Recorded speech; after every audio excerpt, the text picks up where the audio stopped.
Hai semuanya, kembali lagi di Fresh Ingredients. Hari ini kita akan mencoba menanam pakcoy di Jakarta.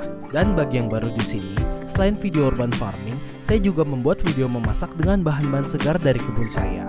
Jika tertarik, linknya saya taruh di pojok kanan atas sini ya. Pertama-tama, tentu saja kita harus membeli benih pakcoynya dulu. Dan ini sedikit perbandingan ukuran benih pakcoy dengan benih cabai dan uang Rp200. Penyemaiannya pun juga sangat mudah, tinggal kita letakkan satu benih pakcoy per lubang tray semai. Media tanam yang saya gunakan di tray semai ini adalah campuran dari media tanam instan dan sedikit pupuk kandang. Bisa juga kita hanya menggunakan media tanam instan ataupun tanah liat, karena pakcoy cukup mudah berkecambah tanpa harus diberikan perlakuan khusus. Setelah kita semai, kita letakkan di tempat teduh dan disiram sehari sekali. Jangan menyiramnya dengan air yang deras, karena benih pakcoy bisa hanyut terbawa air. Saran saya, disiram saja menggunakan sprayer. 2 hari setelah semai, bisa kita lihat benihnya sudah berkecambah. Ketika usianya mencapai 12 hari setelah semai, menurut saya sudah bisa kita pindahkan ke pot yang lebih besar. Cara mencabutnya bisa kita congkel dengan sumpit, dan usahakan semua tanahnya terbawa agar akar tanaman tidak stres di pot barunya. Biasanya setelah terangkat dari tray semai, tanahnya sedikit saya remas dengan tangan. Tujuannya agar tanahnya tetap menyatu dengan akar pakcoy. Lalu saya pindahkan ke pot yang lebih besar. Media tanam yang saya gunakan adalah campuran media tanam instan, pupuk kandang, tanah liat, dan sedikit sekam bakar.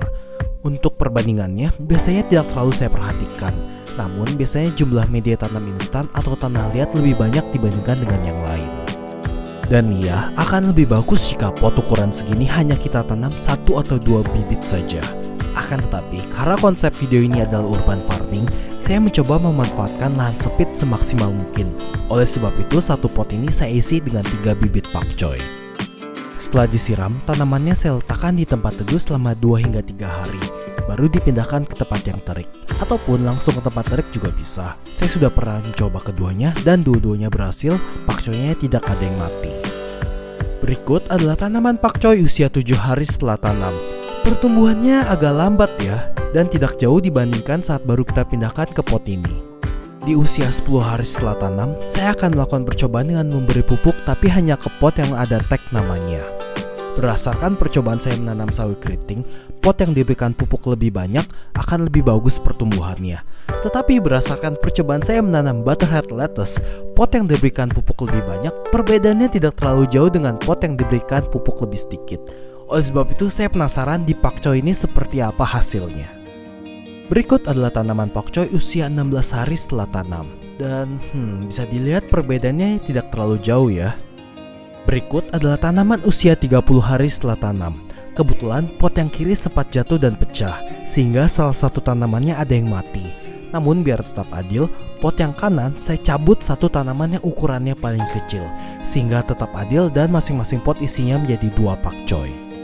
Bisa kita lihat di usia 30 HST ini ukurannya masih sangat kecil, sehingga saya memutuskan untuk memberikan pupuk sekali lagi langsung ke kedua pot ini. Oh iya, pupuk yang saya gunakan adalah pupuk NPK, kurang lebih 1/4 sendok teh saja per pot tanaman. Dan harap segera disiram, karena NPK itu sifatnya panas, bisa membunuh tanaman. Oh iya, jika ingin menggunakan pupuk organik, tentu saja juga bisa. Berikut adalah tanaman usia 36 HST. Sekilas bisa kita lihat, pot kanan yang sudah diberikan pupuk 2 kali, ukurannya lebih besar dibandingkan pot kiri yang baru diberikan pupuk sekali. Berikut adalah tanaman usia 43 HST. Di pot kiri kurang lebih ukurannya sama persis, sedangkan di pot kanan tidak seimbang, ada yang lebih besar, ada juga yang lebih kecil. Menurut saya, ukuran yang di pot kanan ini sudah bisa dipanen. Akan tapi saya masih penasaran, saya masih mau mencoba memberikan pupuk sekali lagi, hanya di yang pot kanan, dan kita lihat minggu depan hasilnya seperti apa. Dan berikut adalah tanaman pakcoy usia 50 hari setelah tanam. Tentu saja ya, pot yang kanan hasilnya akan lebih besar dari yang pot kiri karena diberikan pupuk 3 kali. Tapi kalau saya lihat, pot kiri juga sudah cukup besar dan bisa dipanen. Usia segini menurut saya harus segera dipanen, karena biasanya tanaman sayuran semakin dia tua akan semakin pahit rasanya. Cara panennya sangat mudah, bisa kita gunting saja dekat akarnya, atau kita cabut semua beserta akarnya juga bisa. Kesimpulan dari percobaan ini, menurut saya karena perbandingan kedua pot ini tidak terlalu mencolok, sepertinya 2 kali pemupukan juga bisa. Tapi kalau mau 3 kali pemupukan juga bisa, tidak kenapa-napa. Dan salah satu kesalahan saya pada percobaan kali ini adalah saya memberikan jeda terlalu lama baru memberikan pupuk susulan lagi. Bisa kita lihat, saya memberikan pupuk di usia 10 HST, 30 HST, dan terakhir 43 HST. Saya yakin apabila tanaman diberikan pupuk secara rutin per seminggu sekali atau per 10 hari sekali, pertumbuhannya bisa lebih efektif dan usia panennya mungkin bisa lebih cepat. Contohnya, kita bisa memberikan pupuk di usia 10 HST, berikutnya di 20 HST, dan opsional sekali lagi di usia 30 HST. Saya yakin di usia 40-an HST, ukurannya bisa sama ataupun lebih besar daripada yang ini. Oh iya, kalau ada yang tanya HST itu apa, kebetulan saya ada video tentang istilah pertanian. Di video ini saya menjelaskan perbedaan kata HSS dan HST serta penerapannya di dunia pertanian. Linknya saya taruh di bawah dan di pojok kanan atas sini ya, kalau tertarik monggo dicek.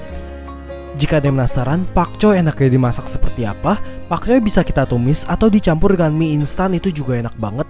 Atau bisa juga kita gunakan sebagai topping bakmi seperti di video saya yang ini. Sekian aja guys video hari ini, semoga dapat membantu Anda. Jika Anda suka konten seperti ini, please banget support channel saya dengan cara tekan like dan subscribe ke channel ini. Karena like dan subscribe Anda sangat berarti bagi saya dan terus memotivasi saya untuk terus membuat konten seperti ini. Thank you and I see you next time.